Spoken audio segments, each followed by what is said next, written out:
Elysabeth Alfano, and I am the host of the dinner party.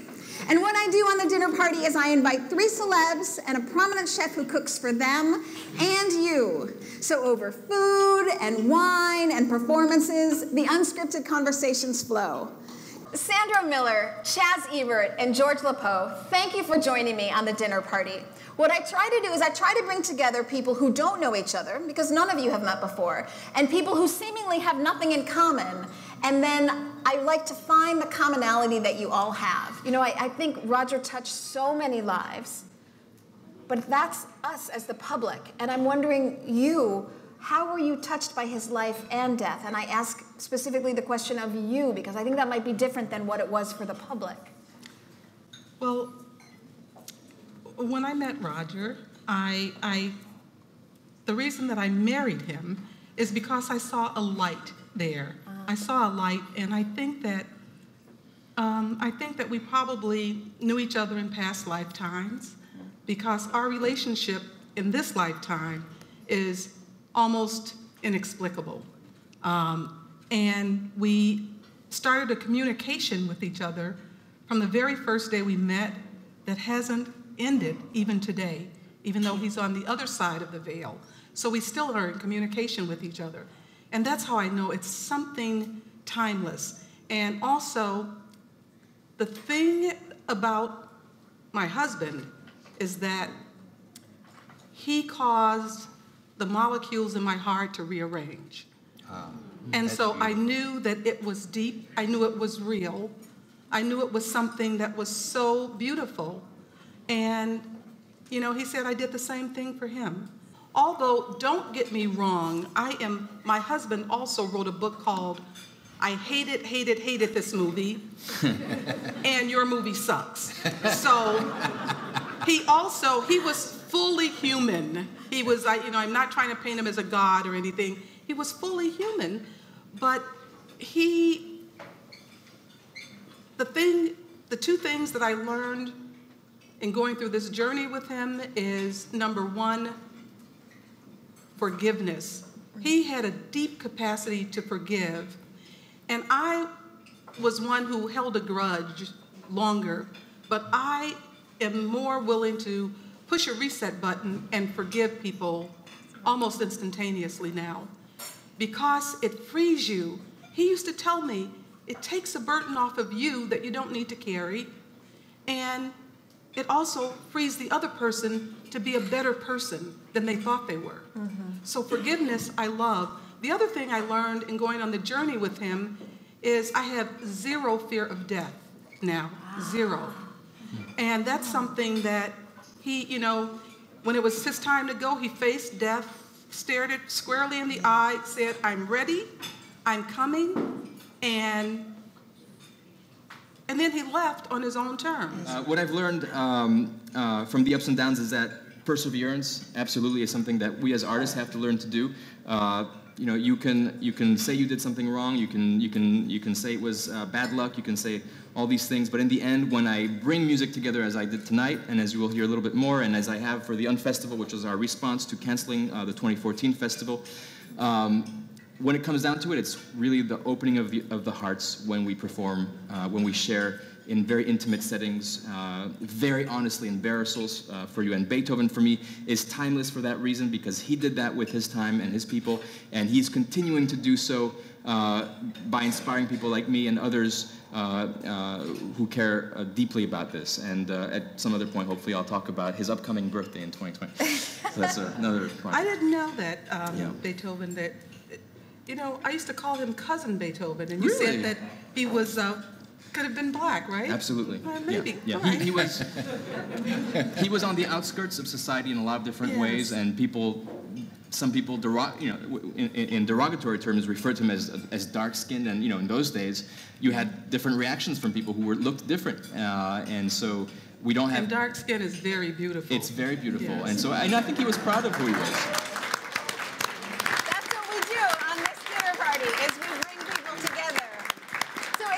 Because what you're saying is you really are creating for yourself because you have this vision, but you're hoping that people engage as well. George, would you agree? Art is deeply personal. Yes. But there's certainly a difference between thinking and making art in your private space and doing it in a public space. So everybody here has a different relationship with the public and with themselves as artists and thinkers of the arts. I love performing. I love connecting. I love feeling the unspoken reaction from all of you. It's not the same. It's not the same every night. Even if you go to one hall and you go to another, you have a crowd and crowds clap, hopefully. But it's not the same energy every time. I'm sure and I have a lot of filmmaker friends who are very nervous for their premieres because there's that live energy, which is you think it's just a film. To the audience, maybe it is, but to the filmmaker, they've spent a year, maybe 2 years, maybe more, developing a project. I'm sure for you and any exhibit that you prepare, it takes a long time to think through it. What do you do? How do you go through it? And I'd love to know how much time you went through with the last Malkovich show in terms of preparing and getting it done. But those are things that are really unique, and the private process is something nobody will ever fully comprehend because it's different for everybody, and that's just private sphere, and you can't replicate that. You can try to convey, but you can't replicate. But I try to connect my private feelings in public and be as bare as possible, as honest musically as a musician as possible with the audience, and not be into the dramatics for the dramatics. And do you feel that you're a conduit for helping people understand a stranger? Well, I think so. I think a portrait. I remember when I was 16 years old, and I opened up this book, and I saw a portrait that Irving Penn had did of Pablo Picasso. At 16, I really didn't know who Pablo was. I really didn't know who Irving Penn was. And I remember flipping that page open in that magazine, seeing Pablo, and I seen this dramatic light. And I was so moved. I was so blown away. I mean, that instant changed my life. And it was, it was that dramatic light, that rawness. Irving caught Picasso looking into the camera. He stole a secret. He stole a secret from Picasso, and he shared it with us.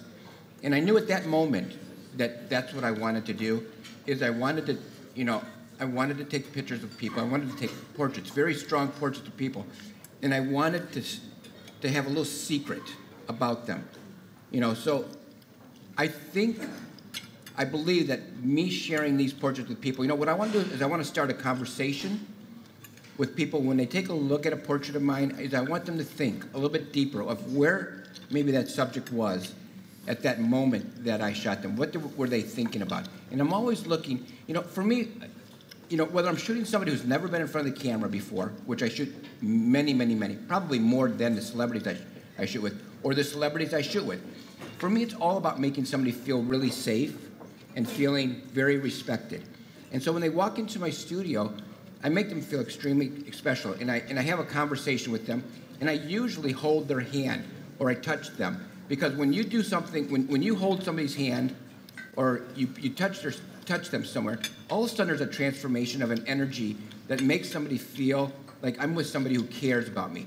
At that point, they're going to give me something different. They're going to give me something special about them. And that's what I want to share with my viewer, is a special, special moment.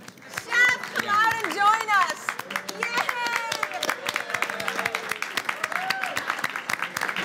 Chef Ryan McCaskey of Acadia. Wasn't this so good? It was so good, Chef. Thank you. Cheers to Chef. Cheers. Cheers to Chef. Thank you, Chef. Hooray. Thank you, Chef. So, Chef, I want to ask you, how exciting is it to have the James Beard Awards here in Chicago for their 25th anniversary, coming May 4th? I'm really excited about it. I think that the coolest thing it does for us as a city of Chicago is it brings awareness to Chicago, but every year that's in New York, we spend all of this time going to these restaurants in New York, experiencing New York for a few days, doing the whole whirlwind tour that can be New York. But it's kind of nice now for them to do it with us. It's fantastic. So why don't you come and try all of our restaurants and do the whirlwind tour of Chicago?